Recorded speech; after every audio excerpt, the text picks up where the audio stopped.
A noble girl in silk ran through the poorest alleys in the kingdom, and she was running toward something no woman in her right mind would ever want. Behind her, a marriage, a crown, a man the whole kingdom called mad, and ahead of her, a beggar in the dark. She stopped in front of him. Rags, a drawn hood, roughened hands, a man so far beneath her world that even the shadows of nobles wouldn't touch him. Then she asked him to claim her, to mark her, to bind her fate to his forever, with a bond that no king and no law could ever break. The beggar went still. The whole world went still. And in the dark beneath his hood, something moved that should not have been there. Not surprise, not confusion, recognition. Because the man in the rags was not what he seemed. And the girl begging for his help had just made the most dangerous mistake of her life. The laugh reached her before the news did. Rhiannon heard it from the far end of the corridor, her mother's laugh, bright and sharp, ringing off the marble like a struck bell. Not warm, never warm. It was the sound Isolde made when the world had gone exactly her way. A laugh of triumph. A laugh that meant a decision had been made and made about someone, and that someone was not in the room to argue. Rhiannon already knew it was about her. She stood very still at the top of the stairs, one hand on the cold banister, and she listened. 1 week, her mother was saying. 1 week more, and our daughter takes her place beside the Alpha King. Her place. As though it were a chair someone had pulled out for her. As though she had ever once been asked whether she wanted to sit. Rhiannon's fingers tightened on the rail. Below, in the gold-lit drawing room, her father was pacing. She could hear the measured fall of his boots, the walk he always used when he was pleased with himself. Slow and deliberate, a man surveying land he already owned. "Think of it, Isolde," Rurik said. "Our name tied to the throne. The High Council will not so much as clear their throats without looking to us first." "She will bring us glory," her mother answered. Glory. Rhiannon turned the word over in her mind and found it hollow, because no one down there had said her name. Not once. They spoke of her the way merchants speak of a rare stone, its value, its shine, the doors it might open. Not the girl. Never the girl. She was 22 years old, and she had spent every one of those years being polished. Dance masters. Posture tutors. A woman who came twice a week solely to teach her how to hold a spoon so her wrist looked delicate doing it. She had been shaped and filed and buffed to a shine. And for what?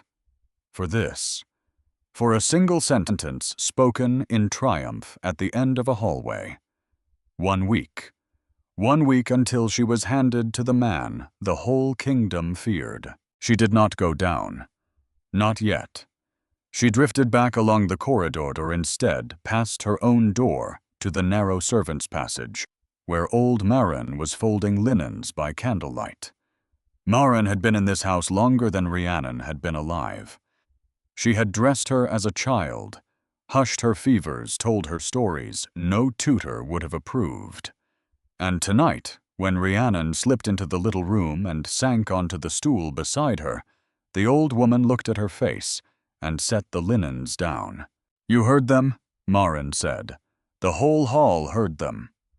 The old woman sighed. Her hands spotted and sure went back to their folding. "You know what they say about him. The king." "I know what everyone says." Rhiannon pulled her knees up. That he's mad. That he killed his own father. That the palace is full of things that shouldn't walk. That's the new talk. Maren's voice dropped the way it did when a story was coming. There's older talk. From before your time. From before he was ever king. Rhiannon went quiet. His mother was the queen once. A beautiful woman fated to the old king bonded true. And then one night she was simply gone. They said a rogue wolf took her. A creature with no pack and no name. A drifter out of the deep woods. Fenric the Stories called him. He came like weather, and when he left, the queen went with him, and the old king was never the same man again. The candle guttered. Rhiannon watched the shadows lean. Why tell me this?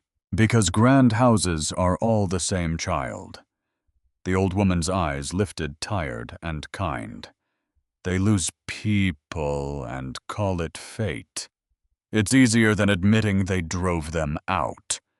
She reached over and tucked a strand of hair behind Rhiannon's ear, the way she had when Rhiannon was small. Whatever that palace is, it was built on a broken heart. You remember that when they send you into it. Rhiannon did not answer, but the name stayed with her as she rose and went back to her own room. Fenric, a rogue wolf of the deep woods. A story so old it had gone soft at the edges. She did not know then how far that old story reached or how its roots ran under everything. She only knew it made the palace feel colder, and her future colder still. That same night, in a different part of the kingdom, another person sat alone in a room far too large for the man inside it, and thought about cages. Kaelin sat on the edge of his father's throne, never quite in it, never quite able to make himself fill that seat, with his elbows on his knees, and his fingers pressed hard against his temples. Around him, the throne room stretched cold and gold, and empty. Pillars like a forest of stone. Murals of dead kings staring down with painted eyes. To everyone else, it was the heart of the kingdom. To him, it was the loveliest tomb ever built. He had not chosen to become what they thought he was. It had happened the way water finds the lowest ground, slowly, and then all at once. His father had died. Kaelin had been the one to find him. And in the terrible hours after, with the whole kingdom about to learn that their king had been broken, not by an enemy's blade, but by his own grief, Kaelin had made a choice. He had lied. Because a kingdom that believed its king died fighting would stand. A kingdom that learned its king had simply crumbled, hollowed from the inside, by a wife who left a mate bond severed like a cut rope, that kingdom would fall. And the wolves circling the throne would tear his younger brother apart to reach it. So Kaelin let them talk. He let them say he had done it himself. He let the word madness attach to his name and grow there, like ivy. Fear, he had learned, was a kind of wall.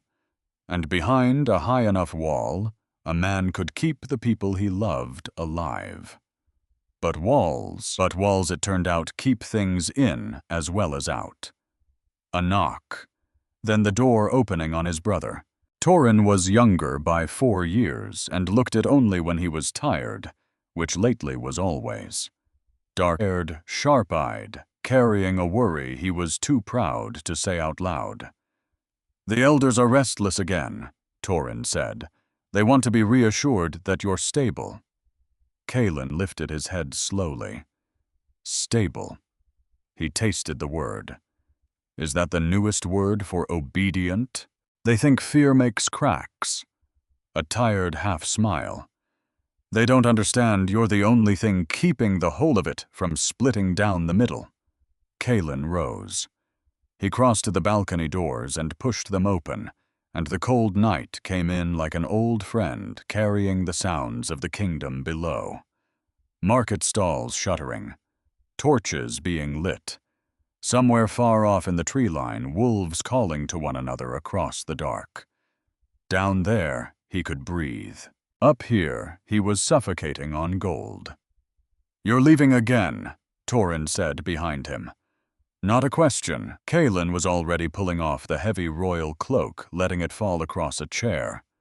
Underneath a plain tunic. Worn, familiar.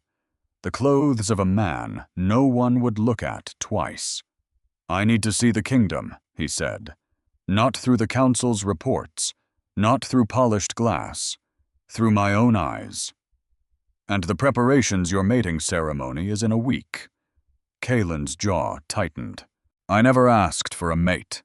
I don't need fate roping me to some noble girl who will take one look at the stories carved into my name and spend the rest of her life afraid of me." Torin was quiet a moment. "It isn't the girl you're afraid of," he said softly. "It's what she'll see when she looks at you." Kaelin didn't answer. Because Torin was right, and they both knew it, and saying so out loud would cost more than either of them wanted to spend tonight. He strapped a worn leather bag over one shoulder. At the door he paused. "If someone recognizes you," Torin asked. Kaelin's mouth curved, not a smile, the ghost of one. No one looks twice at a beggar. It was the name he wore when the crown got too heavy. Bran. A rough, common, forgettable name for a rough, common, forgettable man. In rags he could walk the alleys and hear how his people truly lived. In rags he was no one. And being no one, it turned out, was the only freedom he had left. He slipped out into the cold. Back at the manor, Rhiannon did not sleep. The house hummed around her all night. Maids in the halls, seamstresses with their arms full of silk, advisors murmuring about protocol behind half-closed doors. Every sound was a reminder. Every footstep was the ceremony coming 1 hour closer. She rose before the sun and dressed and went down because she had decided to try one last time to be heard. She found her mother in the morning room, already directing 2 maids who carried a gown between them like a captured banner. Gold thread impossibly fine, catching the early light. "Try this one," Isolde ordered. "The king must see you at your finest." Rhiannon did not move. "Mother, I don't want the ceremony." Her mother's face flickered. Surprise, then something harder. "You're speaking nonsense again." It isn't nonsense. It's my life."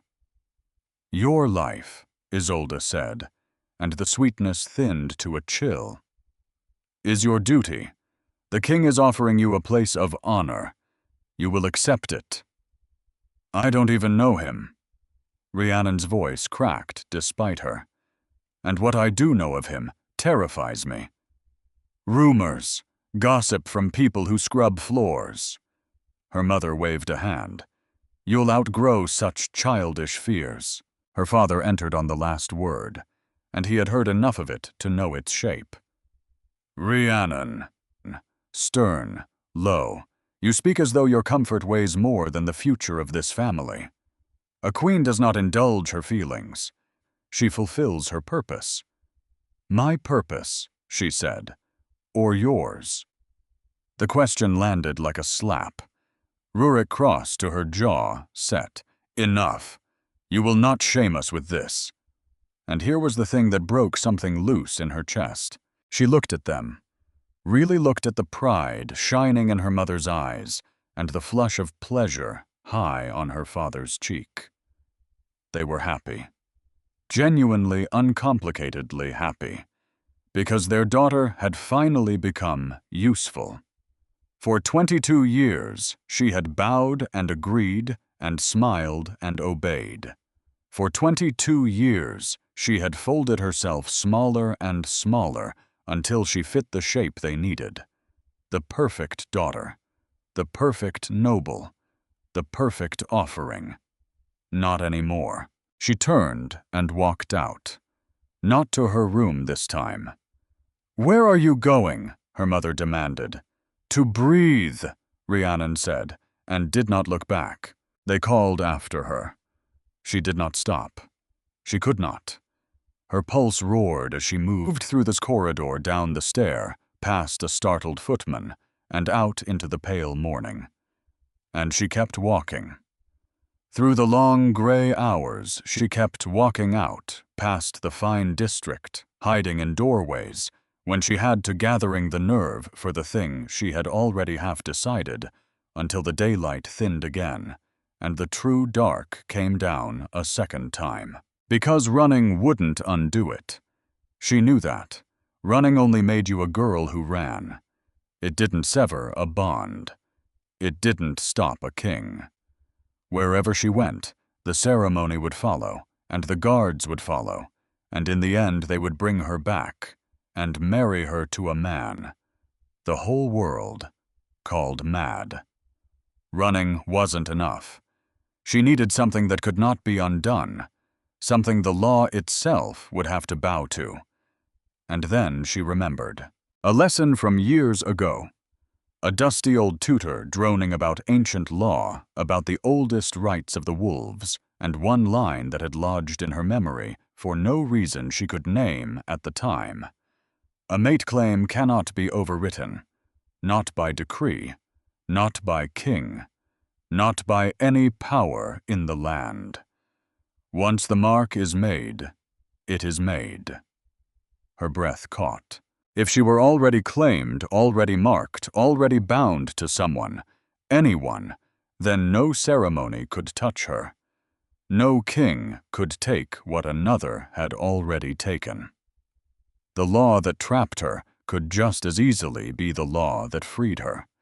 She only needed someone to do the claiming, someone with nothing to lose, someone so far beneath notice that no one would ever come looking for him to undo it. The idea was reckless. It was insane. It was the kind of thing that ruined a girl's life forever, which was exactly why it might work. She had not brought a cloak. She had not stopped for gloves. She had simply walked out through a side gate the guards had left unwatched down the road that led away from the fine district until the polished streets gave way to poorer ones, until the buildings leaned closer and the lanterns grew scarce, and her fine slippers were ruined on the wet stones. Her breath came in clouds. Panic was a fire in her limbs, burning away the last of the girl who sat when told. And then, at the mouth of a narrow alley beside a shuttered tavern, she saw him. A beggar. He sat low against the wall. Hood-drawn clothes, torn and dark with the grime of the streets. Roughened hands. A man so far beneath the world she came from that even the shadows of nobles would not have brushed against him. He looked harmless, forgettable, perfect. Rhiannon stopped. Her heart slammed against her ribs. Spoken plainly inside her own head, the plan sounded like madness. But she was so far past turning back now that madness felt almost like courage. He lifted his head, only slightly. Just enough for the thin moonlight to catch his eyes. And she paused, because they were not the dull, defeated eyes she had expected. They were calm, watchful, steady in a way that made the breath still in her throat. "Walk carefully, my lady," he said, low, rough. "These streets aren't kind to girls in silk." She froze. "How did you know I'm a noble girls run through alleys at night?" His gaze moved over her unhurried. "And the gown gives you away." She swallowed. Her whole plan trembled in her throat, wild and half-formed, and she had no idea how to say it, and every reason not to. So she said it anyway. She stepped closer, close enough to see the shadow of stubble on his jaw, close enough to feel her entire life tilt off its careful axis. "Please," she whispered, "claim me." The beggar went very still, and the whole world seemed to still with him. The alley, the wind, the distant howl of wolves cut suddenly short. "Mark me," she breathed. "Please." For a long moment, he only watched her. The storm in her eyes, the tremble in her hands. the raw fear dressed up as courage. A noble girl, silk-clad and shaking, begging a beggar to steal her fate. It was madness. He knew madness. He had worn it like a coat for years. Slowly he rose to his feet. He was taller than she had expected, broader. His presence seemed to fill the narrow alley to thicken the very air, and she had to fight the urge to step back. "And why," he said softly, "would a noble lady ask a beggar to steal her fate?" His tone was not mocking. It was sharper than mocking. It was like a blade laid flat against the truth. "Because my fate was never mine," she said. Her voice shook, but she lifted her chin. "I want to choose, even if the choice ruins everything." Something moved beneath the hood. Amusement, maybe. And under the amusement, a flicker of an old wound. "You know nothing about ruin," he murmured. "Then show me." The silence stretched thin and dangerous. Then he stepped forward, closing the distance, and reached up to touch her shoulder, lightly testing, giving her every chance to run. "You understand," he said, his voice low, "that once I mark you, there is no undoing it. Not by king, not by council, not by any noble in the land." "I know. You should be afraid." "I'm not." His mouth curved, the ghost of a smile again, and no more. He brushed her hair aside, lowered his head. His breath was warm against her skin, and her eyes fell shut, and then his teeth grazed her neck, gentle at first, then firm, then certain.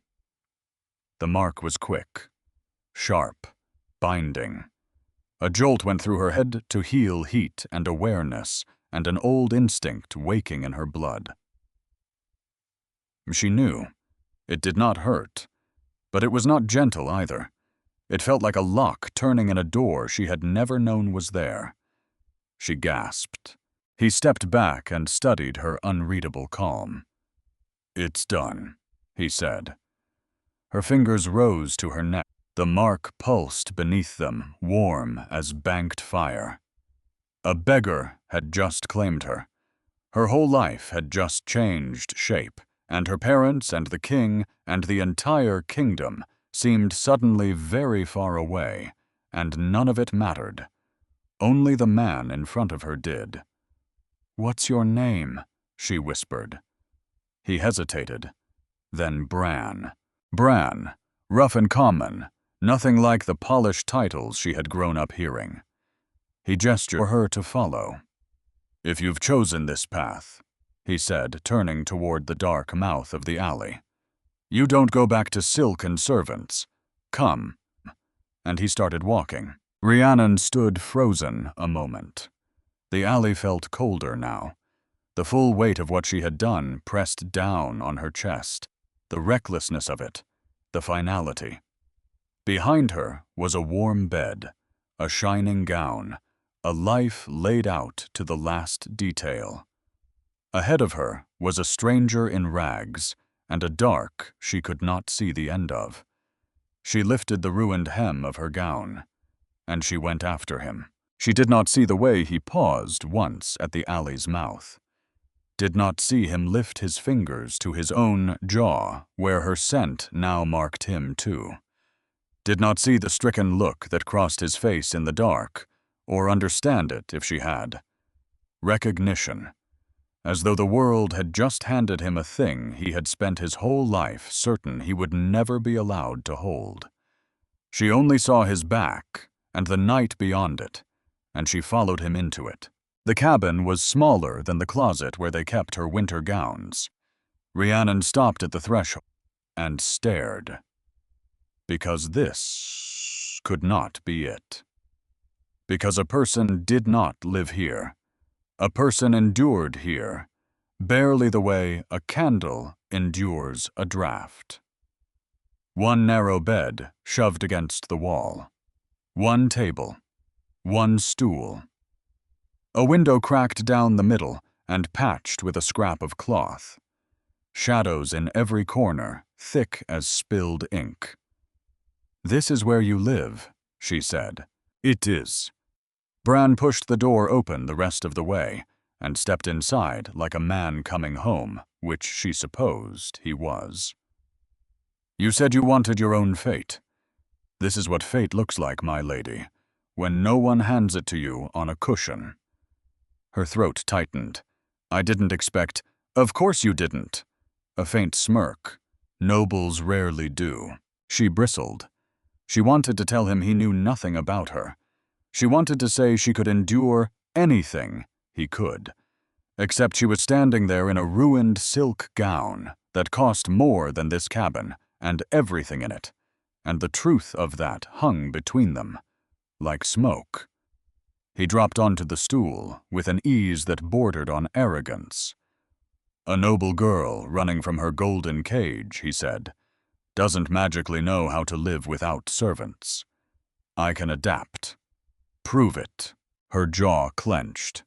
"Fine." Because that was how it started. Not with tenderness. Not with anything soft. It started with a cold hearth and a challenge, and a girl too stubborn to admit she had never in her life lit a fire with her own 2 hands. He pointed at the hearth. "Then start one." She knelt.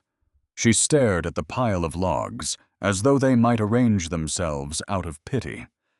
She had watched servants do this 1,000 times, without once watching how. Her fingers were stiff with cold. The bark scraped her palms, raw. Her first attempt died. Her second sputtered and gave up. Behind her, Bran did not move. "You could help," she snapped. "I could." He leaned back against the wall. "But you wanted a life you chose. I'd like to see how badly you actually want it." She glared at him over her shoulder. "You're worse than the king." A low, amused sound. I'll take that as a compliment." So she tried again, and again, until sparks caught. A curl of smoke. Then a small flame, rising in the kindling, throwing its first weak light across the walls. She sat back on her heels, breathless, absurdly proud of a thing so small a child could do it. He nodded once. Good. And she hated how warm that single word made her feel. Morning came thin and gray through the cracked window. She woke on the narrow bed he had taken the floor without comment, wrapped in nothing but his own coat. And for one blurred moment, she forgot where she was. Then the cold found her. The smell of ash, the hard truth of a straw mattress under a body raised on feather down. Bran was already awake. Shirtless, leaning against the far wall, sharpening a small hunting knife with slow, practiced strokes. His movements were steady, almost elegant, nothing like the loose sprawl of a man who begged for coins. She noticed that. She filed it away without knowing she was doing it. "Good morning," she offered. He didn't look up. Do you always speak in half-words when half-words will do?" That earned her the ghost of a smile, but no answer. He tossed her a loaf of coarse bread, dark and hard, and plain as a stone, and she caught it against her chest. "Is this breakfast?" "It's what I have." Her whole noble upbringing recoiled. She had never in her life eaten anything that looked so much like punishment. But hunger sharpened her stubbornness, and she tore off a piece and chewed. It was like chewing a shingle off a roof. He watched her face and smirked. "You don't have to pretend to enjoy it." "I'm not pretending. Your face is telling a different story." She glared. He returned to his knife, looking far too pleased with himself. And she thought not, for the first time, that if this man was trying to break her, he was going to be disappointed. By mid-morning he had handed her an axe. She nearly dropped it. "What is this for, firewood? You expect me to chop wood?" Unless you'd prefer to freeze tonight. I know. The corner of his mouth twitched. That's why I'm curious. So she carried the axe out to the chopping block, staggering under a weight she hadn't expected, and she set a log up, the way she'd seen woodsmen do, and she swung. The blade skidded off and buried itself in the dirt. She swung again. It glanced off the bark. Her arms screamed. Her hands blistered. Bran leaned against a tree, arms folded, watching like a man at a show. "Feet apart," he said. She adjusted. "You're gripping it wrong." "Then show me." His brows rose. "You want my help now." "No." She spun on him, cheeks burning. "I want you to stop talking like I've already failed." "You are failing." Her eyes went wide, and the flat, honest cruelty of it lit a fire under her that no cold could match. She turned back to the block, planted her feet, tightened her raw hands, and swung with everything she had. Thunk! The blade bit deep and true. The log split clean and fell in two halves onto the frost. She stared at it, then at him. "There," she panted, "not failing." And for the first time, his expression shifted. Not mockery, not amusement. Something quieter, quickly hidden, but not quite fast enough. Respect. "Not bad," he admitted. Heat rushed through her that had nothing to do with the work. The days blurred after that, because that was the strange mercy of hard labor. It left no room for grief. There was wood to split, and water to haul, and a fire to keep, and a pot of something to ruin night after night, until her soft hands roughened, and her fine posture bent to the shape of real work. Her cooking was a war she lost daily. She hovered over the little pot one evening, stirring a gray, unpromising mess, adding herbs at random and frowning at the result. Bran lounged on the stool, watching her struggle with far too much enjoyment. "What exactly are you trying to make?" he asked. "Food. It smells like a threat. If you're not going to help, at least be quiet." "I'm trying." A pause. "But the smell is loud." She huffed, cheeks flaming, and tasted a spoonful. Her whole face wrinkled. "It needs salt," he said without looking up. "How would you know? You look like someone who just licked a river rock." "Why do all your insults involve rocks?" "It's the closest thing to your cooking." And despite herself, despite everything, she laughed. A small, startled sound. Real. It slipped out before she could stop it, and it surprised them both. Bran glanced up, and something flickered behind his eyes, as though he wasn't used to the sound of laughter in this cabin, as though he had forgotten what it did to a room. Something shifted between them then. Not warmth, not yet, but the faint, dangerous beginning of ease. That night, the confessions came. She hadn't planned them. They simply arrived the way truth sometimes does when the fire is low and the dark is close, and there is nowhere left to hide from another person or from yourself. "Do you know why I ran?" she asked. He was tending the fire, adding a last log. "I've wondered. Because I felt like a thing." Her hands twisted in the blanket. "Not a daughter. A thing. Something to be traded. All my life they told me what to wear, how to sit, how to smile, and none of it was for me. It was for what I could give them." Her voice cracked. "I was never their child. I was a door to power, and they were so proud of the door." Bran said nothing, but his jaw tightened, and it was not indifference. It was anger on her behalf. "Marrying the king felt like walking into a bigger cage," she went on. "A grander one, a loveless one, and I don't think I could have survived it. Being wanted for what I was, and never once for who. The word loveless hung in the air, soft and raw. He leaned forward, elbows on his knees, and when he spoke, his voice had lost its edge. "Love isn't a guarantee," he said quietly, "not even with a mate. Sometimes it leaves. Sometimes it breaks a person in half." She looked up. "You say that like you've lived it."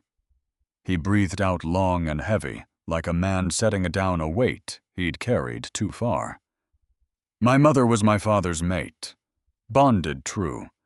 And one night, she was simply gone. She left him for a rogue. Left without a word, without a backward glance."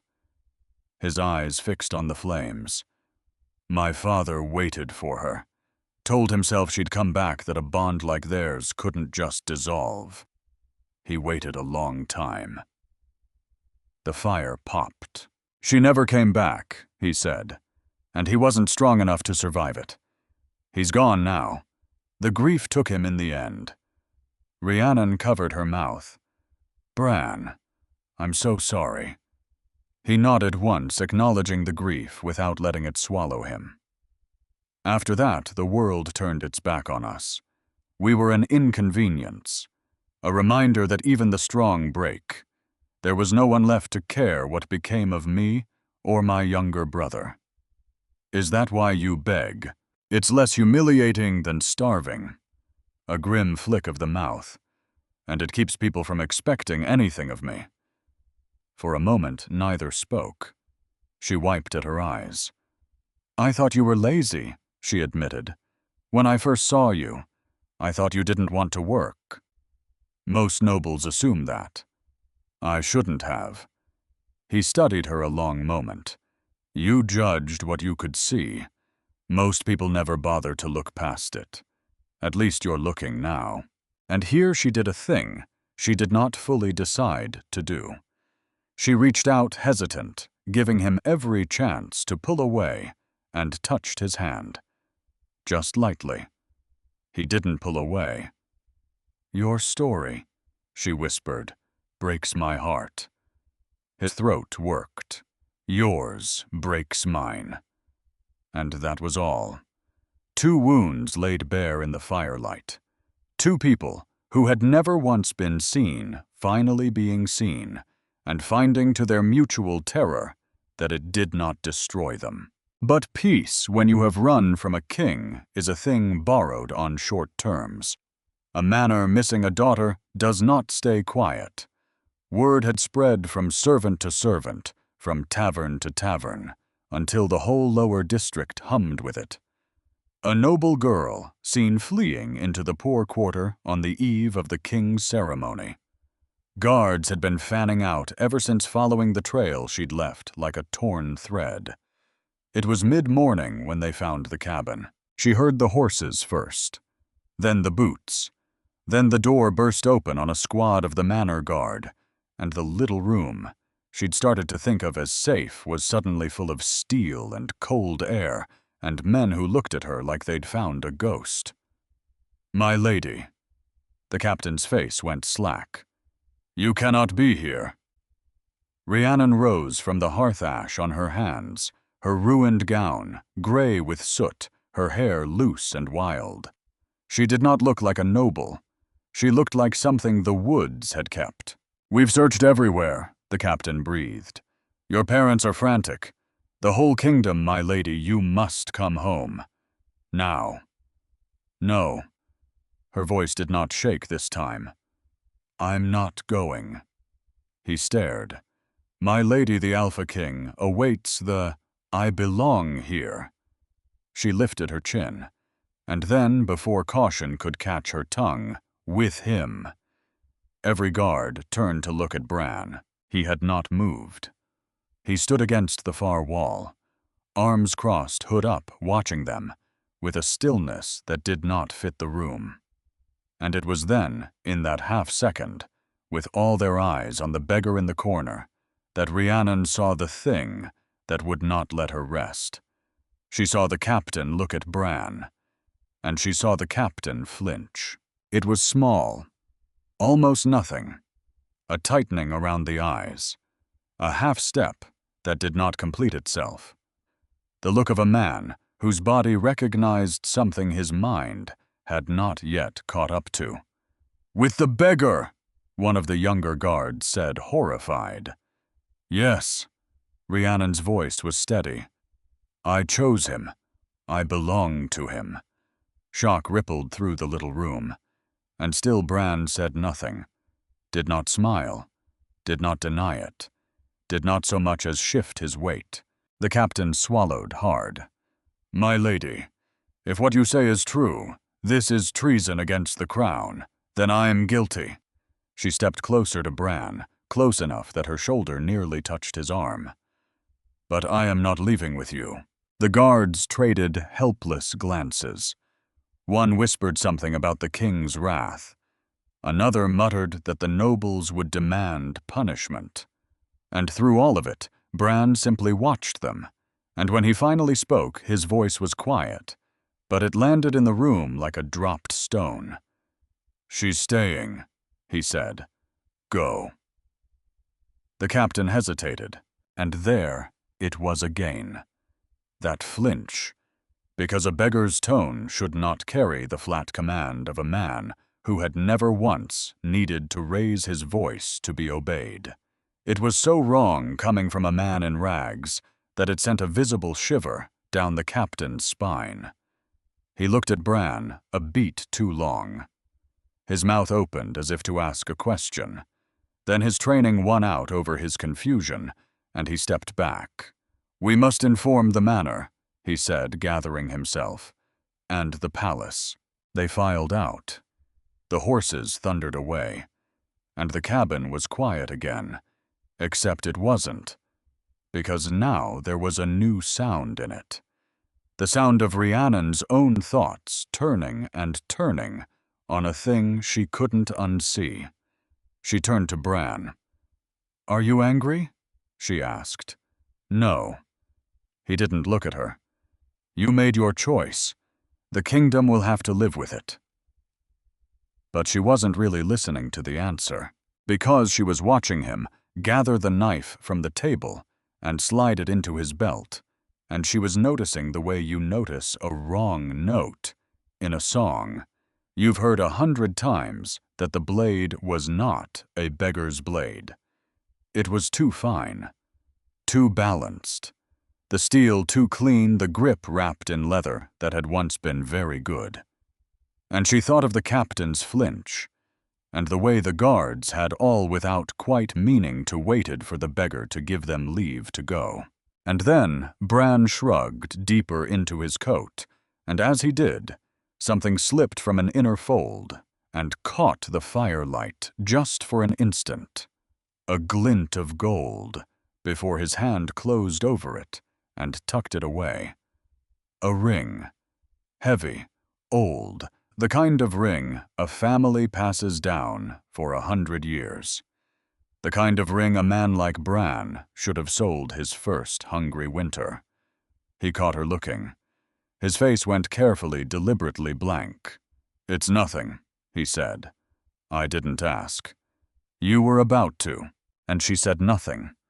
She smiled, and she looked away, and she knelt to tend the fire she now knew how to build. But inside her chest, a question had taken root, small and cold and impossible to pull free. "Who are you?" Because a beggar did not carry a nobleman's blade. A beggar did not make trained guards flinch and wait and obey. And a beggar most certainly did not keep a king's ransom in gold, hidden against his heart, in a cabin barely bigger than a closet at the edge of a kingdom that feared a man whose face no one had ever quite been allowed to see. She fed a log to the flames, and she began very quietly to watch. The suspicion did not sleep, so neither did she. For 3 days, Rhiannon watched him the way a woman watches. Whether, not staring, never staring, only noticing. The set of his shoulders when he thought no one saw. The way his rough hands moved with a precision that begging had never taught anyone. The way he stood at the cracked window each night and looked out toward the horizon where the palace lights bruised the dark, and his face went tight and far away, a man reading a letter only he could see. Because beggars did not look at palaces like that. Beggars looked at bread. She told herself she was imagining it. She told herself the ring had been stolen. The blade scavenged the captain's flinch, a trick of her own frightened mind. She told herself a dozen comfortable things, and believed none of them, because the truth had already put down roots, and roots do not care what a person would prefer. And the thing about living in one small room with another person is that there is nowhere to hide the pieces of yourself. You leave them out. You forget they are there. And someone who is watching, truly watching, begins to gather them up one by one. The guards. She replayed it 100 times. The captain's face. The half-step he did not finish.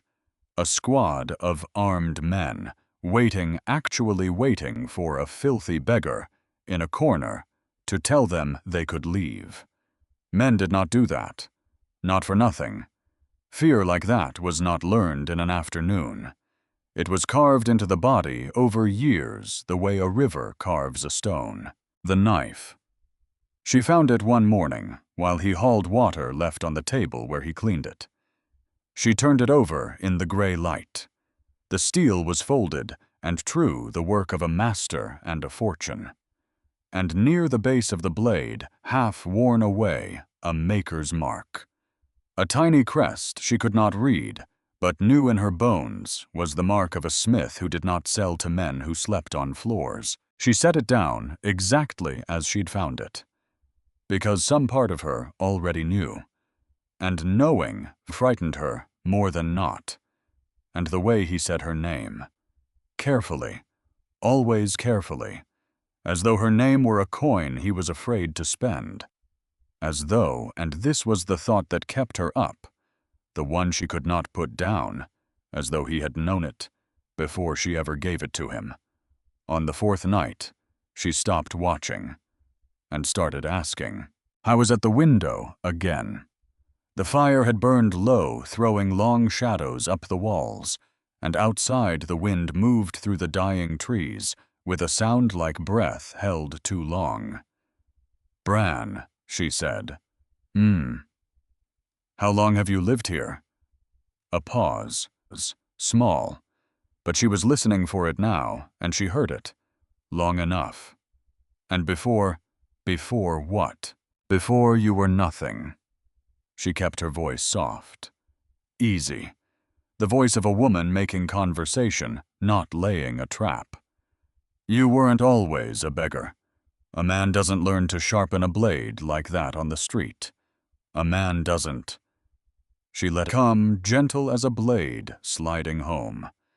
A man doesn't make trained soldiers wait for his permission to breathe. His shoulders went still. The whole of him went still the way the alley had gone still the night she asked him to claim her. You've been thinking, he said, not turning around. I've been noticing. Those are different things. For me they are. She rose from the bed. Her heart was slamming, but her hands were steady, and she was distantly amazed at herself, at this woman. She was becoming, who walked toward the truth instead of away from it. The captain flinched when he looked at you. Did you see it? I saw it. He looked at a beggar, and his body remembered a king. You're tired, Bran said. It's late. The knife on your table was made by a master. I stole it. You'd have sold it. I couldn't find a buyer. You keep a gold ring against your heart in a cabin where you claim you can't afford salt. Rhiannon, sharper now. A warning, but she was past warnings, because she had spent 22 years swallowing the things she saw, folding herself small around other people's lies, and she was done. She would rather be shattered by a truth than comfortable inside one more lie. Take off the hood, she said. Silence. You've worn it for 4 days. In a room with one other soul who has slept 3 feet from you, who has fed you, who marked her whole life to your name. Her voice cracked, and she let it. Take it off, Bran. Let me see the man I bound myself to, or tell me why you can't. For a long moment, he didn't move. The fire ticked. The wind pressed at the cloth-patched window. And then, slowly like a man dismantling the only wall that had ever kept him alive, he reached up and pushed the hood back from his face. And she saw him. She had seen him for 4 days. But she had not seen him. The grime and the slouch and the hood had done their work, had turned a man into a shape you didn't look at twice. Now he ran a hand through his tangled hair once, and it was as though he brushed the beggar off with it. The posture straightening. The whole weary crumple of him reassembling into a man upright and certain and terribly, impossibly familiar. Her breath stopped. Because she had seen this face. Not in life. In whispers. In the terrified hush of servants' halls. In a portrait carried through the manor, once veiled, that her mother had made her curtsy to. In the shape her nightmares had given a man she'd never met. No, she said. Rhiannon. No, you're not. You can't be. He met her eyes. And the sorrow in his was the truest thing she had ever seen on a human face. My name, he said quietly, is Kaelin. The room tilted. I am the Alpha King. She stepped back. Her hand rose to her mouth. Her heel caught the leg of the stool, and she barely felt it, because every memory was tearing through her at once. His eyes, his strength, the command in his voice that made soldiers wait, the arrogance, the grief, the ring, the blade. All of it clicking into a shape so obvious she wanted to scream at herself for not seeing it days ago. The man she had run from, the man she had begged a stranger to save her from. She had run straight into his arms and asked him to keep her there. You lied to me, she whispered. I never lied. His voice was low, steady. I only hid. That is the same thing. The tears came now hot and furious, and she did not wipe them. You knew who I was. You knew what your name meant to me. You watched me tremble at the thought of you, and you let me. You let me run from you, and you let me choose you, because I thought you were safe, because I thought you were no one.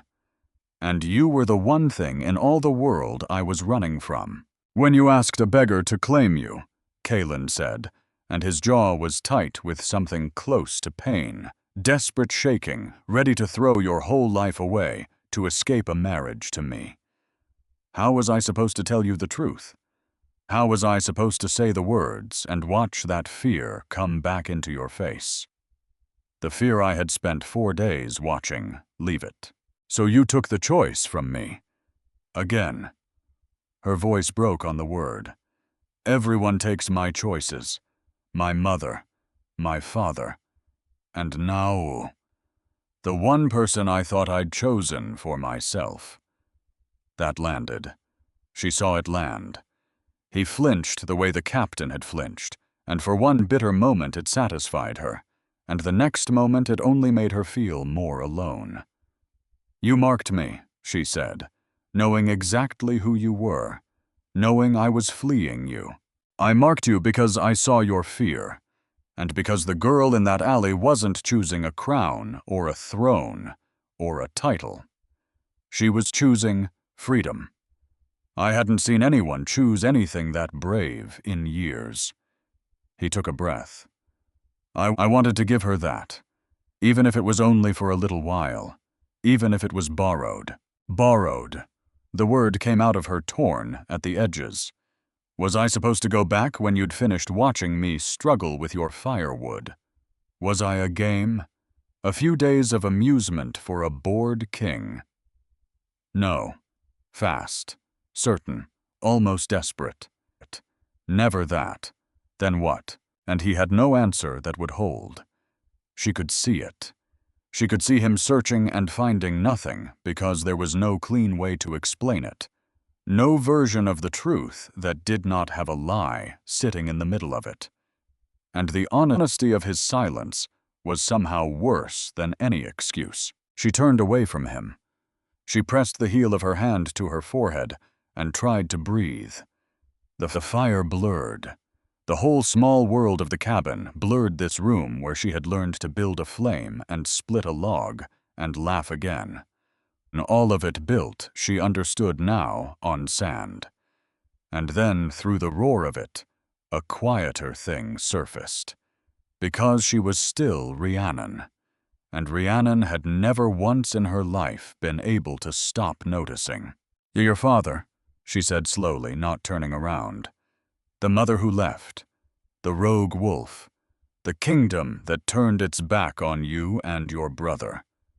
Behind her, his voice was rough. "All true. You didn't lie about any of it." "No." She turned, and she looked at him again the way she'd been looking for 4 days, except now she had the name to hang it all on, and the picture that came together was not a monster. "You let them call you mad," she said. "On purpose. You let the whole kingdom believe you murdered your own father. You let them fear you." Her breath shook. "To protect your brother. To keep their hands off the throne. You built a wall out of your own reputation, and you climbed inside it, and you've been suffocating in there ever since." He said nothing, but his eyes closed briefly, and that was answer enough. And here was the treacherous thing that happened in her chest. The anger did not vanish. It stayed. It had every right to stay. But something moved in underneath it, softer and heavier and harder to hold. Because a liar who lies to trap you is one kind of man. And a liar who lies because the truth once broke his family in half, who wears the world's cruelty like armor, so the people he loves can sleep. That is another kind entirely. And she had bound her whole life to the second kind without knowing it. "Why didn't you trust me with it?" she whispered. "Because I didn't want to see fear in your eyes." He said it plainly, as though it cost him nothing, which meant it cost him everything. "Not your fear. Anyone's but yours." Her breath caught. "And now that you know," he went on, and his voice dropped quiet and even, and without any demand in it, "if you want to leave, I won't stop you. The mark can't be undone. But you never have to look at me again. You can go home. You can go anywhere. I'll see you safe to the door of it, and never trouble you after." And she stared at him. At the Alpha King, the whole kingdom feared, standing in a beggar's cabin offering her the one thing no one had ever offered her in her life. A door out, held open, no hand pushing her through it, and no hand holding her back. For the first time the choice was entirely, completely hers. She did not take it that night. She could not. She was too raw, too torn, too far from the still water where a decision like that could be made. So she said nothing. And he said nothing. And she lay down on the narrow bed with her back to him, and he settled onto the floor as he had every night, and the fire burned down between them, like a bridge neither was ready to cross. But she did not sleep, because somewhere in the small hours with the wind picking at the window, and her thoughts finally slowing, she found herself thinking, not about his lie, but about his fear. The mother who left, the father who broke, a boy who found the body and lied to a whole kingdom so his little brother could live. And a thought arrived unbidden cold as the floor he slept on.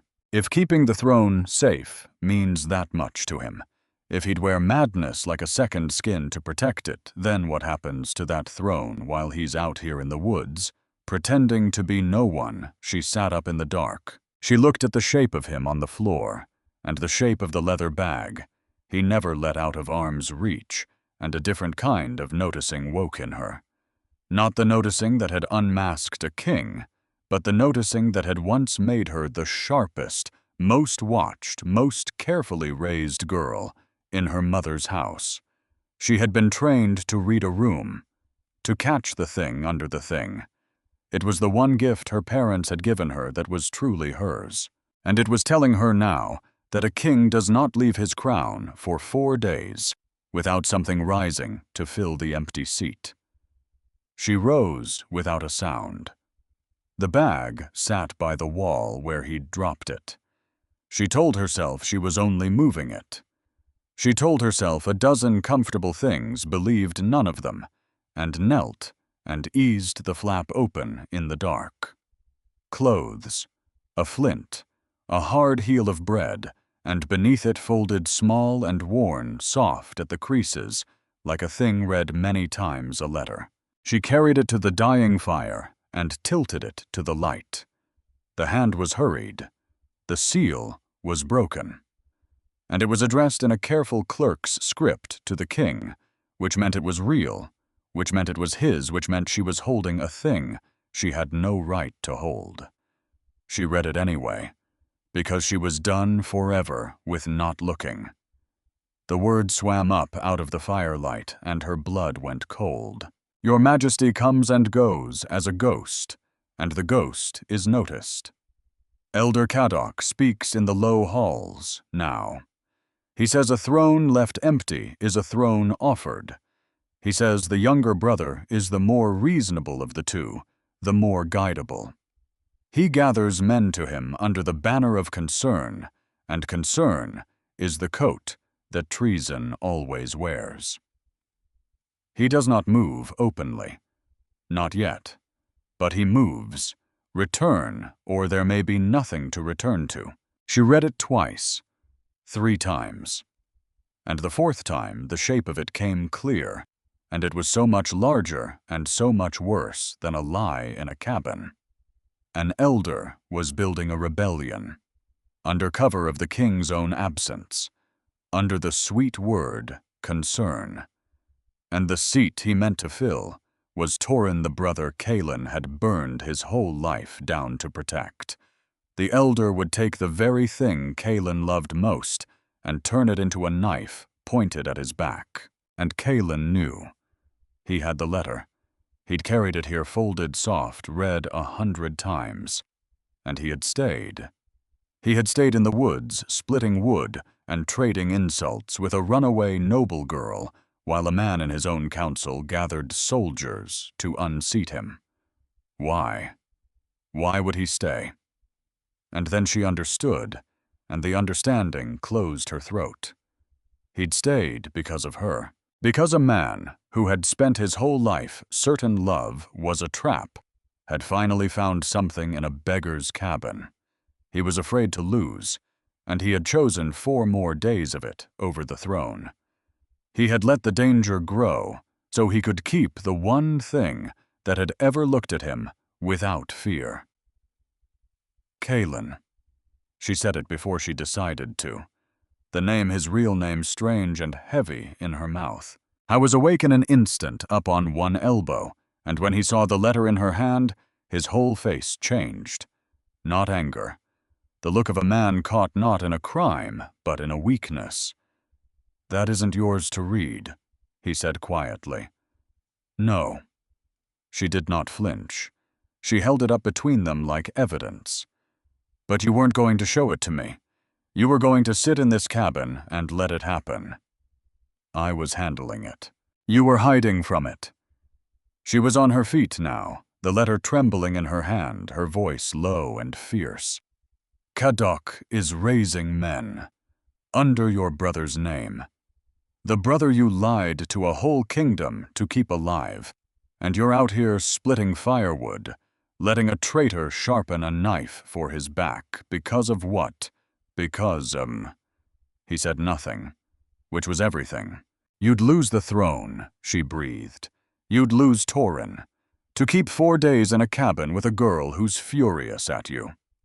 Yes, he said. Just that. No defense. No shame. Only the flat, terrible honesty of it. God help me. Yes. And there it was, laid open between them, uglier and truer than any confession of a name. A king who would burn his own kingdom for one borrowed spring. A man so starved for being seen that he'd let the walls come down around him rather than climb back inside them. She should have been frightened. Any sensible woman would have run for the open door he'd offered her hours ago and never looked back. Instead, she stepped toward him, and she pressed the letter flat against his chest over the heart, where he'd hidden the ring, and she held it there. Then you don't get to lose it, she said. Her voice shook, but it did not break. Not the throne, not your brother, not to a man like that. Do you hear me? I did not tear my whole life apart to escape one cage, just to watch you climb quietly into another. He stared at her. The firelight moved over his face. The king's face unmasked, undone. You're still angry with me, he said. I'm furious with you. A wet, broken laugh escaped her. You lied. You let me be afraid of you, and then you let me stop being afraid of you. And both of those were choices you made for me. And I will be angry about it for a long, long time. She swallowed. But I see you now, Kaelin. Not the king. Not the monster in the whispers.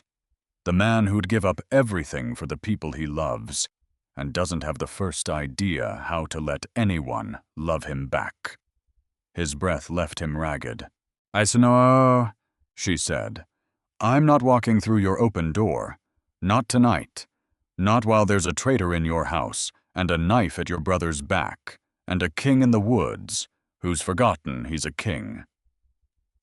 She stepped back and lifted her chin, and became in that low red light in a ruined gown, with ash on her hands, something neither of them had quite seen before. "We're going back," she said. "Both of us. And you're going to be what they need you to be.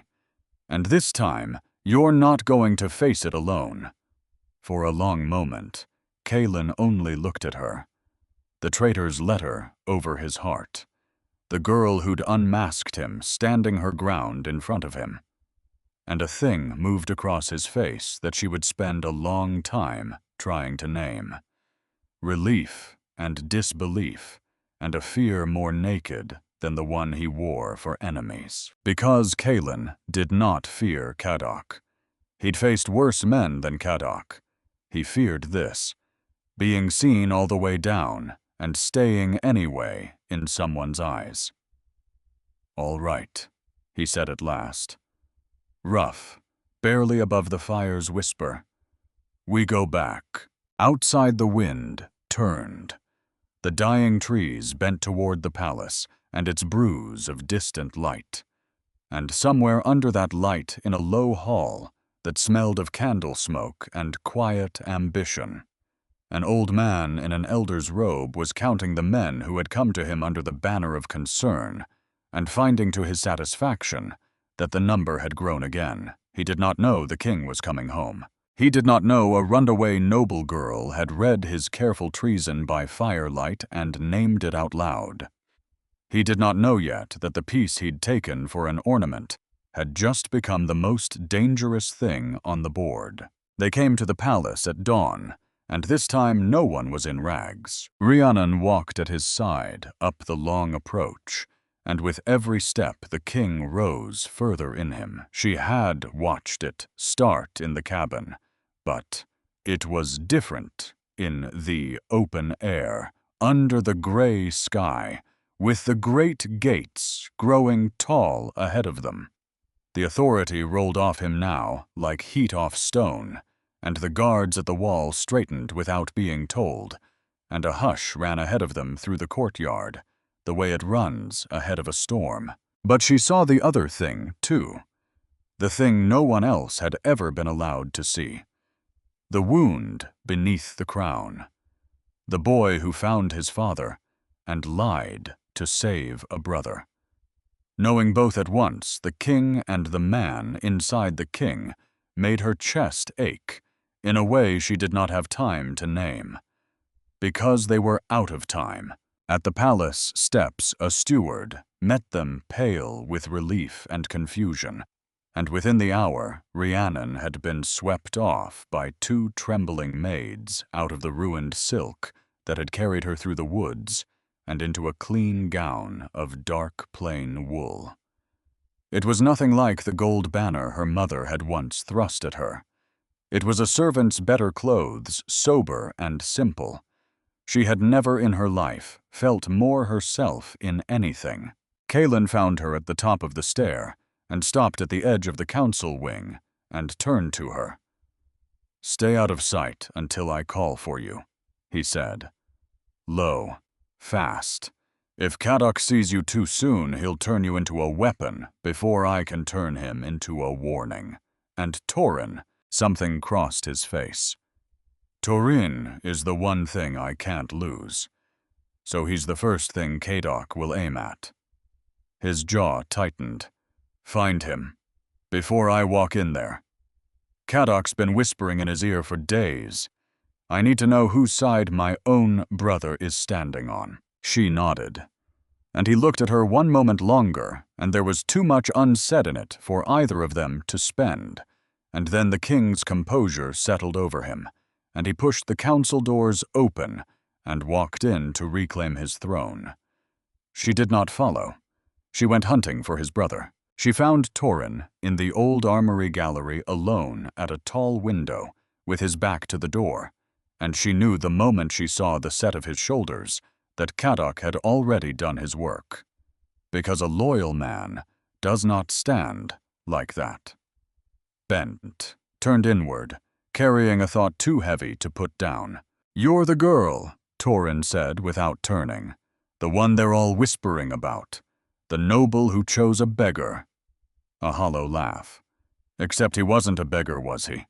Nothing in this family is ever what it says it is." "You're Torin. I'm the reasonable brother." He turned then, and his eyes were red at the edges, sleepless raw. "That's what they've been telling me. For days. The elders. Kadok. That the kingdom is drowning, and my brother is off playing ghost in the woods, and that I'm the one everyone can actually count on." His voice cracked. "Do you know what that does to a man? To be told he's the better one, after a lifetime of being the one who's protected." And Rhiannon understood all at once the exact shape of the trap. Because Kadok had not offered Torin a crown. He had offered a younger brother the chance to finally be the strong one, to stop being saved and start being needed. It was the sweetest poison in the world, and it was working. "He told you Kaelin was falling apart," she said quietly. "That the throne needed a steadier hand, that it wouldn't be betrayal, it would be rescue." Torin went pale. "How do you—" "Because it's a lie stitched out of half-truths. The best kind.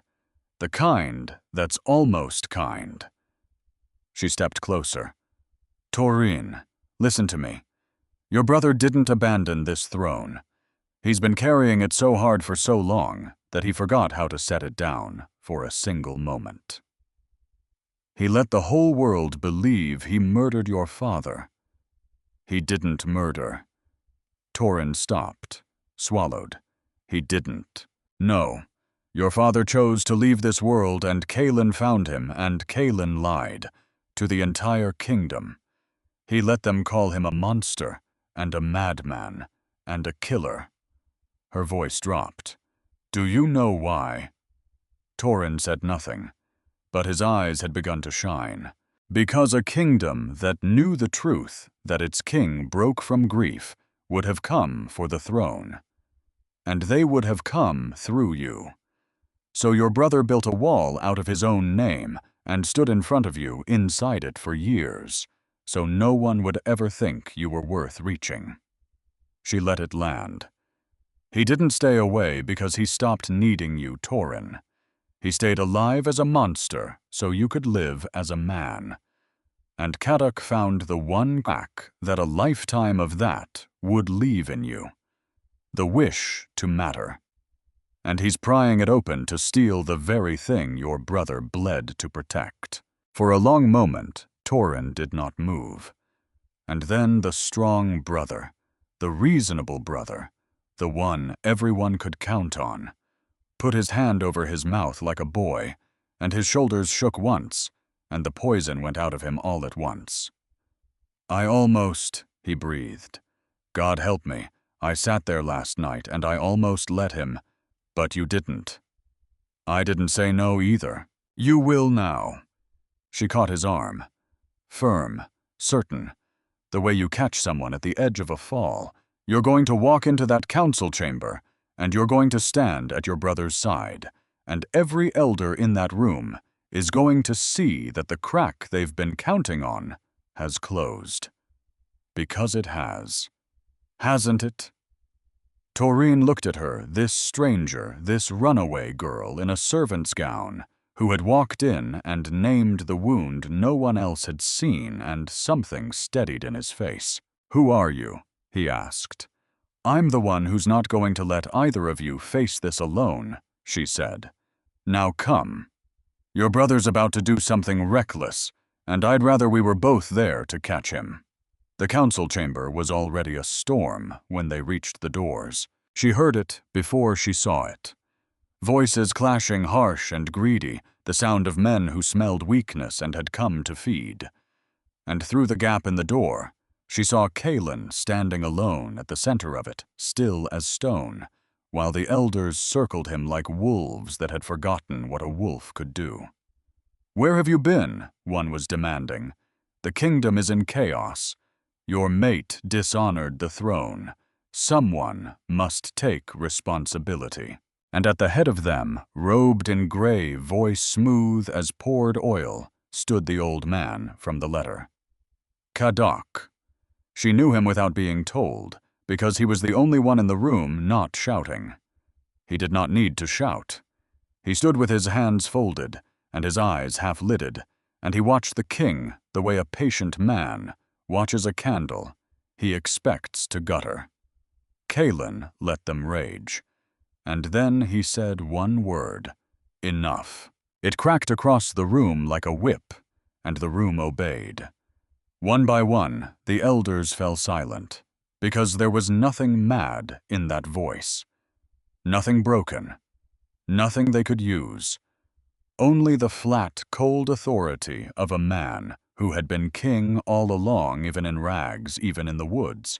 "While I was away," Kaelin said, and began to walk slow, each step ringing on the stone. "You spread fear. You called it concern. You gathered men and called it caution." His gaze moved across them one by one, and each one it touched went still. "And one of you called it something else entirely, behind a closed door, in a low hall, to my own brother." The room went very quiet. Kadok did not flinch. Kadok, she would learn, never flinched, which was its own kind of tell. "Your Majesty is unwell," Kadok said gently, spreading his hands. "That much is plain. You vanish for days. You return in the company of a runaway girl. You speak of low halls and whispers. This is precisely the instability we have all feared. The kingdom cannot be held hostage to a king who cannot hold himself." It was masterful. She had to grant him that. He had taken every true thing and bent it just slightly into evidence of madness. He was not accusing. He was concerned. And concern, she remembered, was the coat that treason wore. And she watched Kaelin's jaw tighten, watched the trap close, because there was no clean way to answer it. Every denial would sound like the raving of the very man Kadok was describing. So Torin answered instead. He stepped through the doors, and he crossed the chamber, and he took his place at his brother's right hand, and the whole room saw it. The crack Kadok had been counting on sealed shut in front of them. "The king is not unwell," Torin said, and his voice did not shake. "I would know. I've stood closer to him than any of you my whole life, and I stand with him now." He looked at Kadok, and there was a terrible thing in a gentleman's contempt. "You came to me 3 nights ago. You told me my brother was falling, and that I was the steadier hand, and that it would not be treason to catch what fell." A breath. "It would have been treason, and I almost let you make me part of it. That is the only thing in this room I'm ashamed of." A ripple went through the elders. Kadok's oiled composure did not move, but behind his eyes something recalculated fast the way a gambler counts a hand that's turned against him. And Rhiannon, in the shadows by the door, let out a breath she'd been holding for a lifetime. Too soon, because Kadok cornered did not fold. Cornered men, like Kadok, do not fold. They reach for the thing they were always going to reach for. "A moving speech," Kadok said softly. "But the throne is bigger than one family's loyalty." And he lifted his hand just slightly, just 2 fingers, and it was not a gesture of surrender. It was a signal. She saw the guard by the far pillar move, not toward the king, toward Torin, because Kadok had understood something faster than anyone in the room. He had lost the brothers, both of them, and a man who cannot rule through the reasonable brother can still rule through a grieving king. Break the thing Kaelin loves, and you break Kaelin. And a broken king is at last the mad king they'd all been promised. It happened in a heartbeat. The guard's hand went to his belt. The blade came free, low and fast, angled at Torin's back. Torin, who was turned toward his brother. Torin, who did not see it. Torin, who had just closed the crack in himself, and made himself in the closing the target. And there was no time for the king to cross the room. But Rhiannon was already moving, because she had spent 4 days learning to catch the thing under the thing, because she had watched a captain flinch and read a traitor's letter by firelight, and she had trained her whole life without knowing it for exactly this, to see the wrong note before the song even reached it. She had seen Kadok's fingers lift. She had followed the line of that signal across the room to the pillar before the guard's hand ever moved. She was not a warrior. She had split exactly 1 log in her life, but she was already there. She hit the guard's arm with the whole weight of her body, both hands throwing every ounce of a lifetime's swallowed fury into it. And the blade meant for Torin's spine went wide, screaming off the stone pillar in a shriek of sparks, and the guard staggered, and then the king was there. And then it was over. Kaelin had the man's wrist in one hand and his throat in the other, and the blade rang once as it hit the floor, and the whole chamber stood frozen in the terrible silence that follows a thing that almost happened. Torin turned white-faced, staring at the blade on the stone. At the girl standing over it, chest heaving, hands shaking. "You," he breathed. "That was meant for—" "I know," Rhiannon said. She could barely get the words out. Her whole body was ringing like a struck bell. "I saw his hand. Kadok's hand. He gave the order before anyone else even, and every head in the room turned to Kadok, who stood for the first time with nothing smooth left in his face. Because you cannot call a thing concern when the whole council has just watched you signal for a prince's blood. His mask was off him now the way the hood had come off Kaelin, except beneath the king's mask had been a wounded man, and beneath Kadok's there was only the cold arithmetic of a man who had gambled a kingdom and lost. "Take him," Kaelin said. Quiet, absolute. And the guards, the loyal ones, the many the ones. Kadok had never quite bought, took him. Later, when the chamber had emptied and the doors were barred, and it was only the three of them left standing among the aftermath, Torin sank onto the steps of the dais and put his head in his hands. He almost had me, he said, and then he couldn't finish it, but he didn't. Kaelin crossed to his brother and gripped the back of his neck forehead, nearly touching his the way brothers do when words are too small. Because of her. And they both looked at Rhiannon. She was still standing where she'd stopped the blade, still catching her breath, still not quite believing what her own hands had done. And Kaelin came to her, and he did not touch her, not yet. He only looked at her, the whole of her ash-smudged and shaking and unbroken. You could have gone through the open door, he said, low, wondering. Last night in the cabin. You could have gone home and let this whole rotten house fall down without you. His voice roughened. Why are you still here, Rhiannon? And she thought of every answer. The mark on her neck. The letter by the firelight.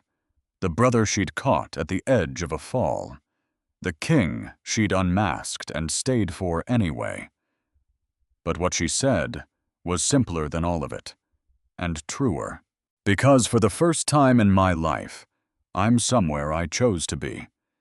And I'm not letting anyone, not my parents, not an elder, not even you, take a single choice from me again. She lifted her chin. I chose to come back. I chose to stand in that doorway.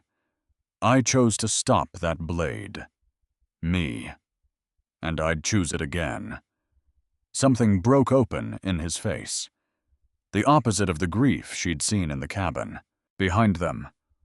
Torin lifted his head, and despite everything, despite the blade still lying cold on the stone, the ghost of a smile touched his mouth. Brother, he said, I think she's better at this than both of us. I know, Kaelin said, not looking away from her. I've known since she asked a beggar to save her from a king. But even in the warmth of it, even standing safe among people she'd chosen and who'd chosen her back, Rhiannon felt the cold thread of a thing not finished. Because Kadok was in a cell. Now yes. But Kadok had not raised those men alone.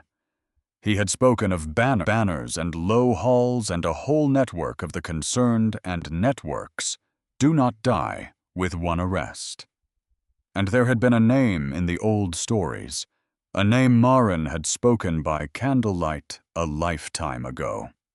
A rogue wolf out of the deep woods who took a queen and broke a king.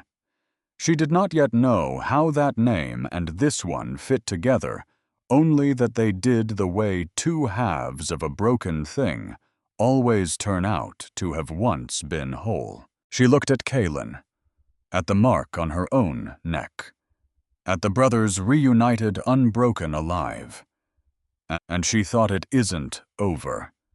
Not yet. But whatever comes next, I will see it coming. Because that is the one thing I have always known how to do. And now, at last, I know how to do something about it. The kingdom heard the news before the sun was fully up. By dawn, the bells were ringing. By mid-morning, the markets were loud with it.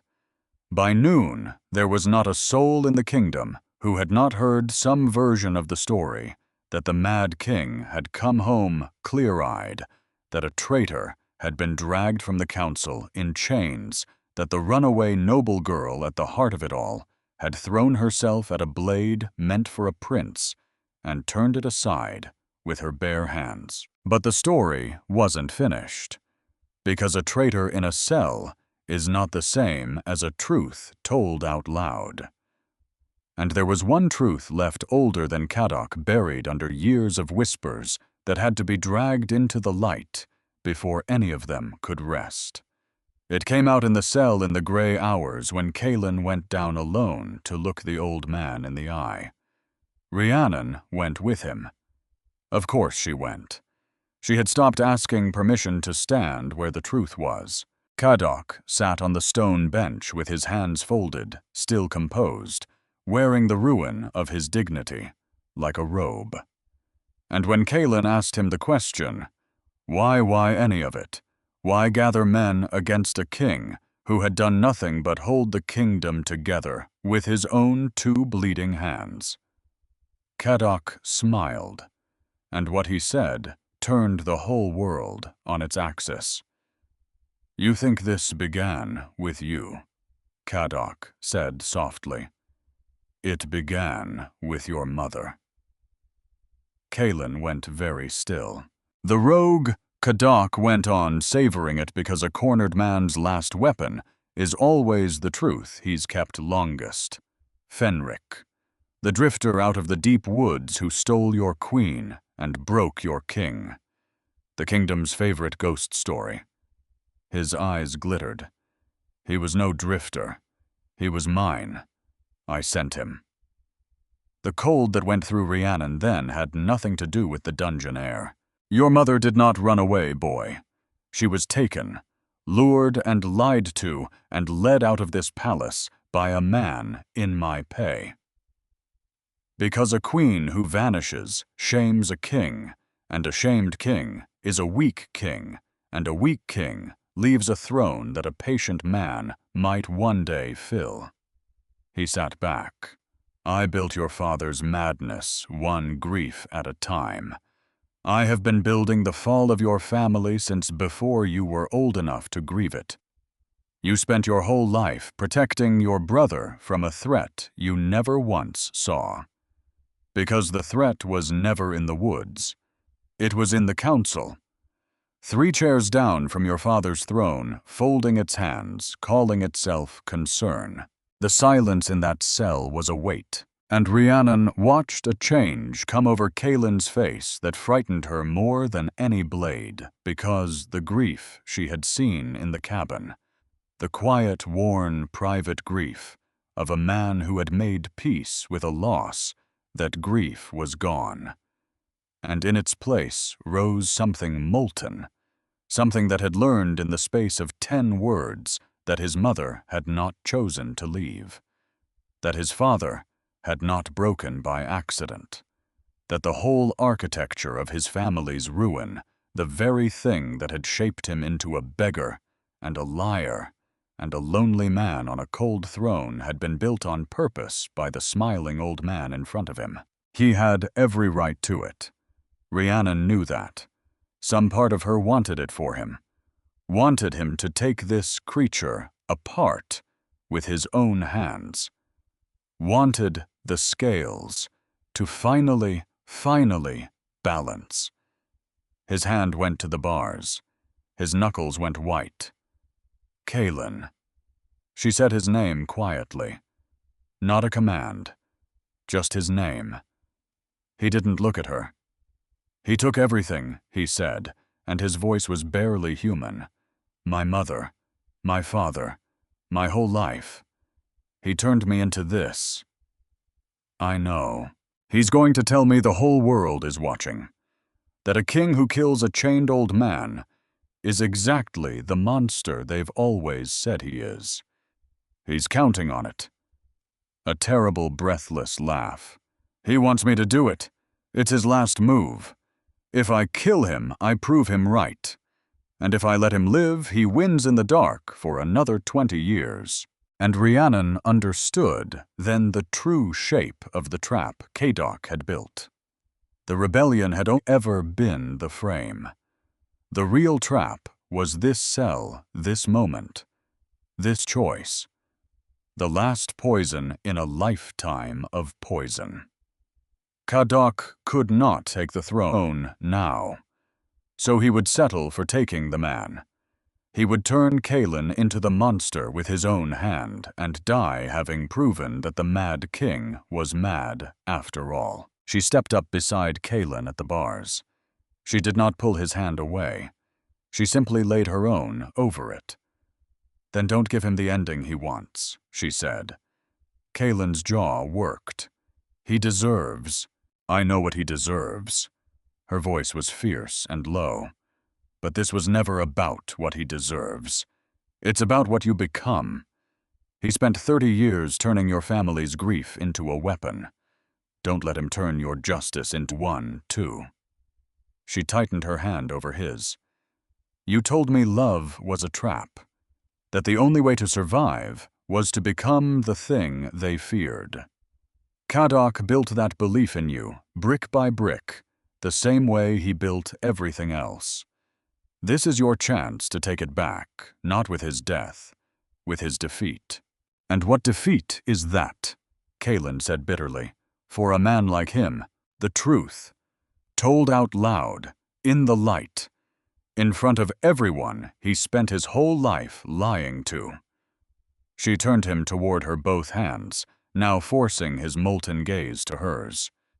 You've spent years letting this kingdom believe a lie to protect the people you love. He spent years spinning lies to destroy them. There's only one thing that beats a man like that, Kaelin, and it isn't a blade. It's the one thing he can't survive. The truth spoken by a king who's done hiding. For a long moment, he stared at her. The rage did not leave him all at once. It went the way a fever breaks slow and shaking, leaving the man underneath, wrung out and clear. He let go of the bars. Bring the full council, he said at last, and his voice was steady again, and it was the steadiness of a king and not a monster. Bring the nobles.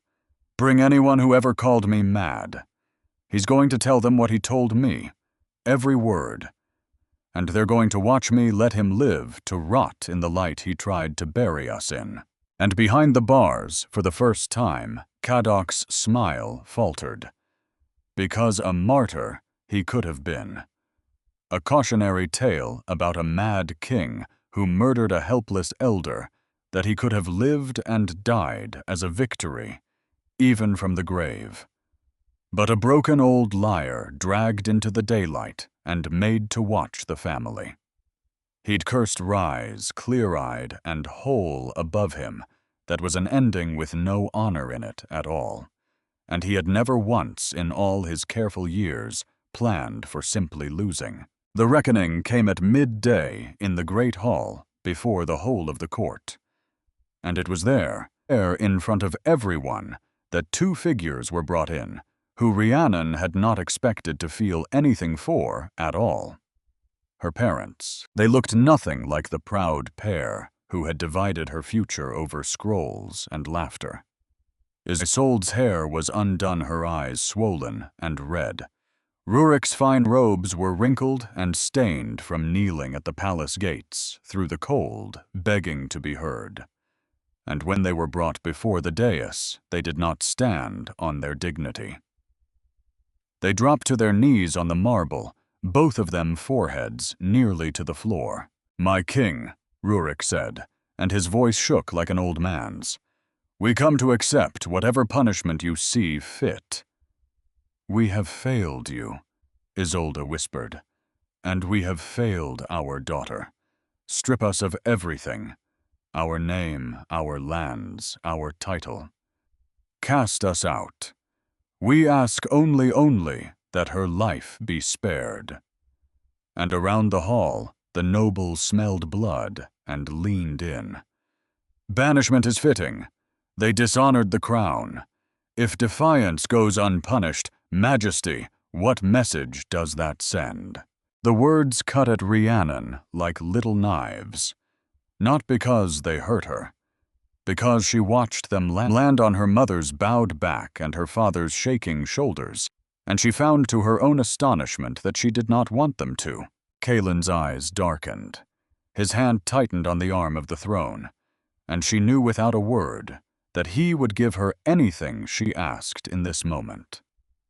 That if she wanted these two people who had sold her for a throne cast into the cold, he would do it, and call it justice, and mean it. Which was exactly why she could not let him. No one will be banished, her own voice ringing across the hall. And the whole court turned. Rhiannon stepped out from beside the throne. Not hiding in the shadows this time. Not the trembling girl who'd fled into an alley.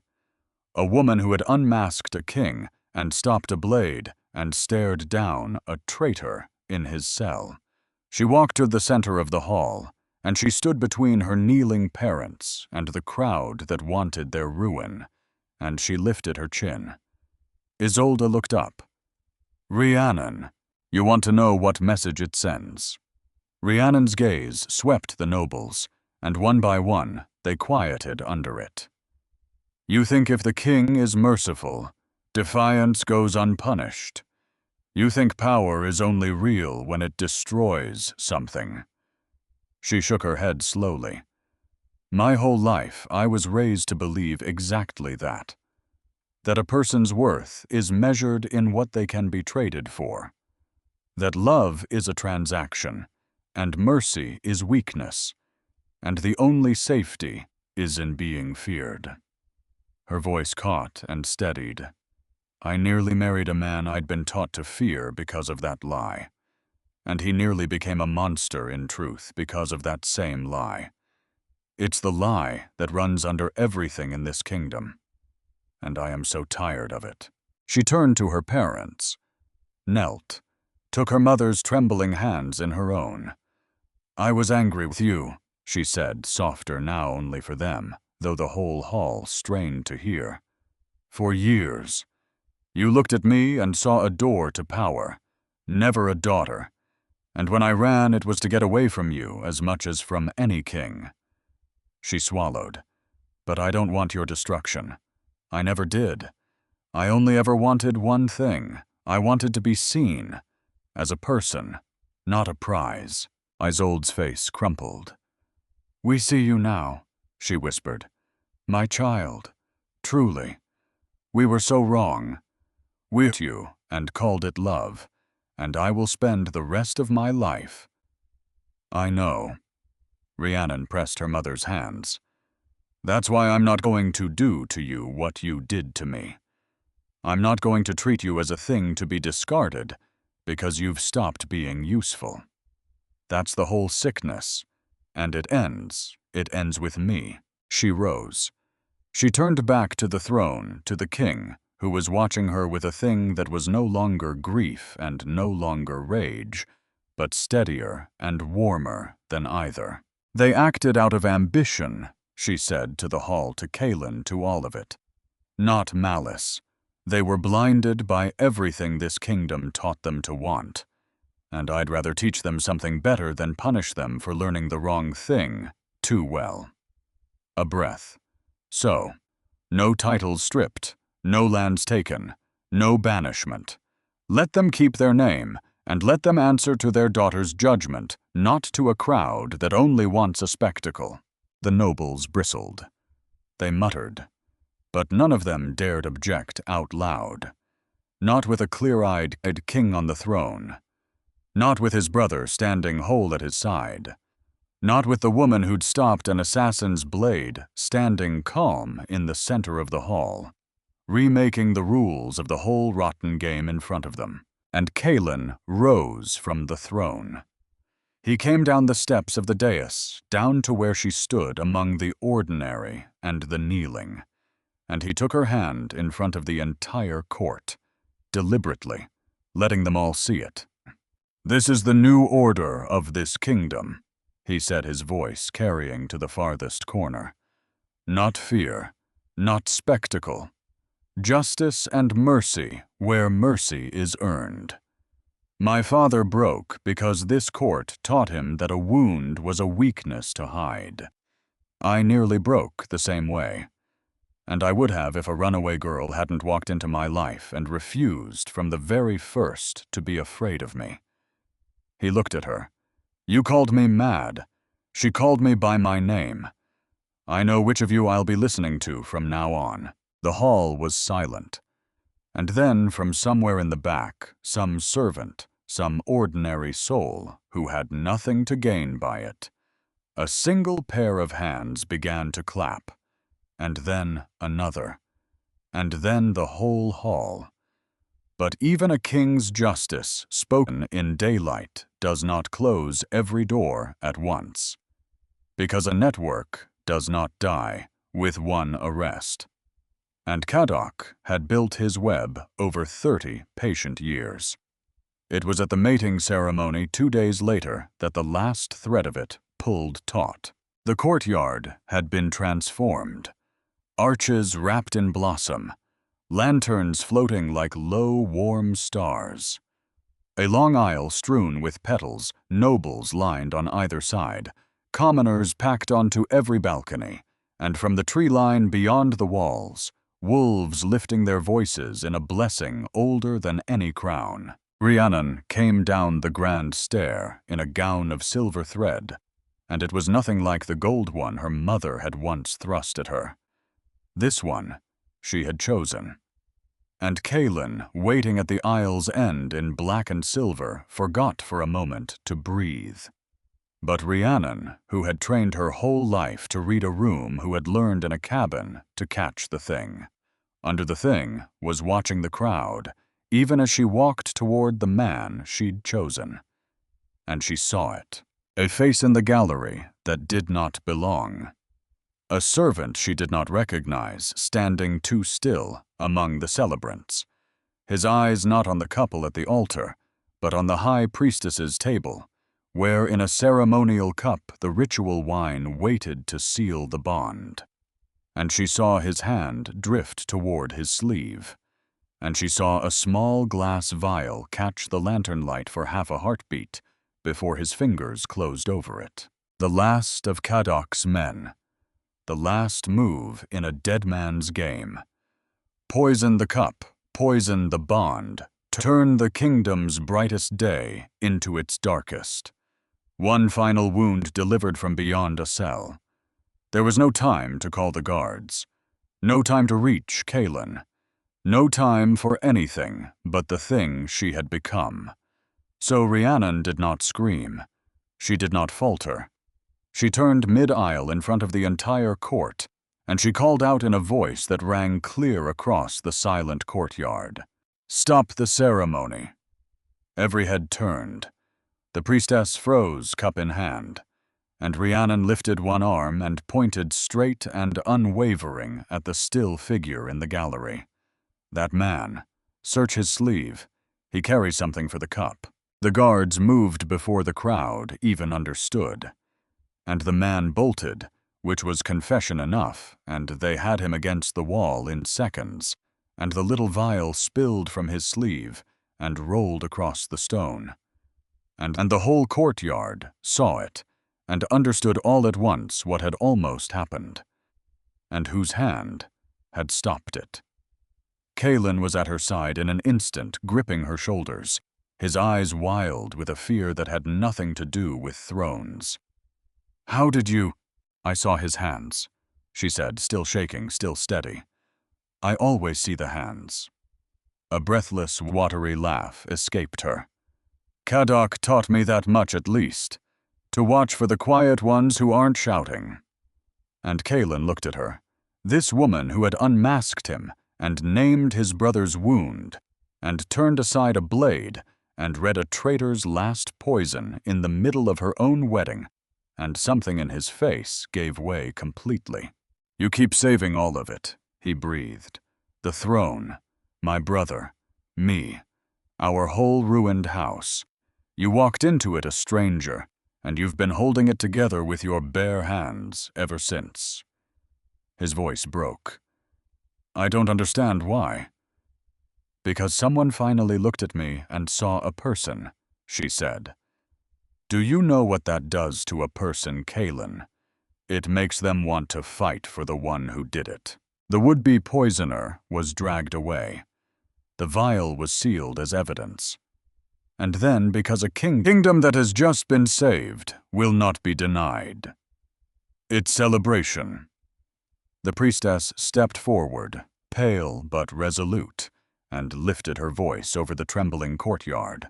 Today, she proclaimed, we witness no union of convenience, no union of politics, No union of fear. She turned to Kaelin. Alpha King, do you take Rhiannon not through tradition, not through duty, but through truth, and through your own free heart? Kaelin looked at Rhiannon. Only at Rhiannon. With everything I am, he said, and Rhiannon. The priestess turned. Do you take him not as a crown, not as a burden, but as your mate and your equal? And Rhiannon thought of the laugh at the end of the corridor a lifetime ago that had bought and sold her without once saying her name. She thought of the girl who'd fled into an alley with nothing but a reckless plan. She thought of a cold hearth, and a first small fire, and a hard loaf of bread, and a man who'd insulted her cooking until she laughed. She thought of every choice that had been stolen from her, and the handful she had finally fiercely taken back. I do, she said, with all my heart, because I chose it. Every step of the way, I chose it. Then seal the bond. Not with the poisoned cup. That was carried away untouched. Kaelin simply leaned down, and their lips met, and the bond surged between them, like something ancient, waking after a long, cold sleep. The mark on her neck, the one a beggar had given a desperate girl in an alley, flared warm and bright, and this time it did not pulse with fear. It pulsed with acceptance, with choice, with a thing freely given and freely returned. The courtyard erupted. Cheers, howls from the tree line, petals thrown into the lantern light like snow that had learned to celebrate. And somewhere in that crowd, Isolde wept. Not the triumphant tears of a mother who had married her daughter to a throne, but the humbled ones of a woman who had finally, too late but not too late, learned to see her own child. And Rurik stood beside her, with his head bowed, and Torin, whole and clear-eyed and alive, watched his brother kiss the woman who had saved them all, and smiled like a man who had gotten his family back from the dead. That night, when the celebration had spilled into every corner of the palace, Kaelin led Rhiannon up a narrow stair to the highest balcony, the one he had always kept locked. This was my father's favorite place, he said quietly, pushing the door open onto the wide, dark, and the whole kingdom laid out below in its scatter of lights. After he died, I locked it. I couldn't stand the memory. He looked out over it all. I opened it tonight because I wanted the first new memory here to be with you. She stepped to the rail beside him. The wind was soft. The lanterns from the courtyard flickered far below like fallen stars.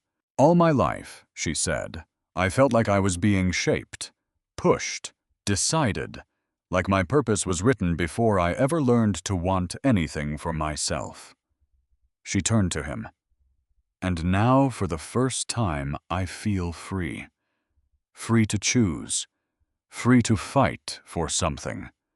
Free to be seen exactly as I am, and stay anyway. I never believed love was mine to have, he confessed. Not after my father. Not after what they made me become. I thought the only way to survive was to be the thing they feared. You don't need the mask anymore, she said. Not with me. He reached up and brushed his fingers along her jaw, and there was nothing of the king in it, and nothing of the beggar. Only the man beneath both. And in that moment, all the titles fell away. King and queen, alpha and mate, noble and beggar, ruined daughter and lonely son. None of it mattered. They were only two people who had been shaped by loss and taught to fear being seen, and who had, against every lesson the world had beaten into them, chosen each other anyway, freely, wholly, in the light. What now? She whispered.